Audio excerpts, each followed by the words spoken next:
I'm Candy with U-Blast. Today we are going to be using an Allen Datagraph 536 GTS, and we are going to show you how to set up 25-inch roll of IBM punched U-Blast stencil. So when I first look at the machine, at the beginning of the day, I want to see that the pinch wheels are up. At the end of every day, when they're down, regardless of whether there's stencil on it or not, you always want to raise them. I raise these two, front and back, but it's not necessary. The one I'm most concerned about are these. So I also want to look at my blade holder. I want to make sure that it is sitting down all the way and tightened. If it's not tightened up and it's loose, immediately when you go to cutting, it's going to bounce every time it tries to put pressure. So I want to make sure it's sitting all the way down. You can stick your finger under it and push down just to know, and just tighten it up. All right, so these have to be raised. Pinch wheels have to be raised. So we're going to take the stencil, pull some out, slide it through at an angle, because sometimes it likes to catch in that little groove where that grit wheel is. All right.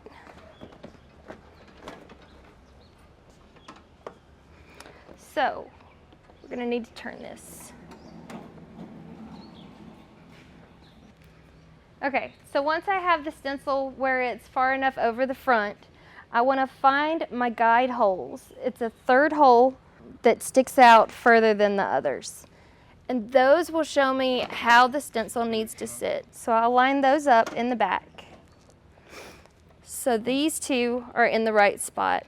If I don't have it straight and it's a little bit off, there we go, then even though it fits on this sprocket and it fits on that sprocket, it's not right. It won't cut right, it'll cut sideways, and you won't understand why. So we've got to make sure those are right. So those are right. This sprocket is locked. It comes from the factory locked, and the front sprocket is also locked. Okay, so now that I have these in the right spots, I'm going to go ahead and set this down. This groove fits over the top of the sprocket. You want that groove to sit right over the top of the sprockets. You also want to feel of these and make sure that there is tension on the stencil. So on the front, we want to set the holes into the sprockets. Those, when I try to set them down, they tug on the stencil. So that is not how I want it to be. So I will pull this down a little bit until they set right. Now, if you'll notice, they're pulling to the side of the stencil a little bit. We want to just scoot that over. That's really important too for your V-lines. So it sits right about right there. So make sure this one is right. It is. I can set that down. These are also down. Now, if in the event that your stencil is sitting like that, or you can't get your holes to line up right, this is your clutch. You can loosen it, and this front bar will free spin so that you can align your sprockets. Once you get them set the way they need to be, you can just tighten that up.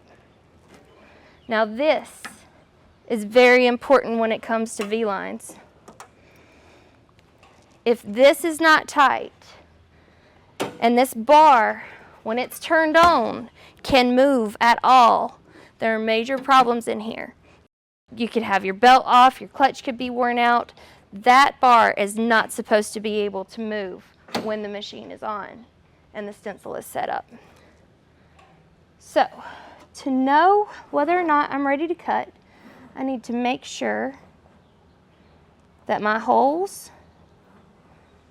line up on both sides and there's no tugging. So I find Front and back tugging a little bit at the very beginning of the roll is fine, but not side to side. So I can make that work. The back is fine, it's not tugging left to right on the back. Set these down, front bar is tight, ready to turn it on.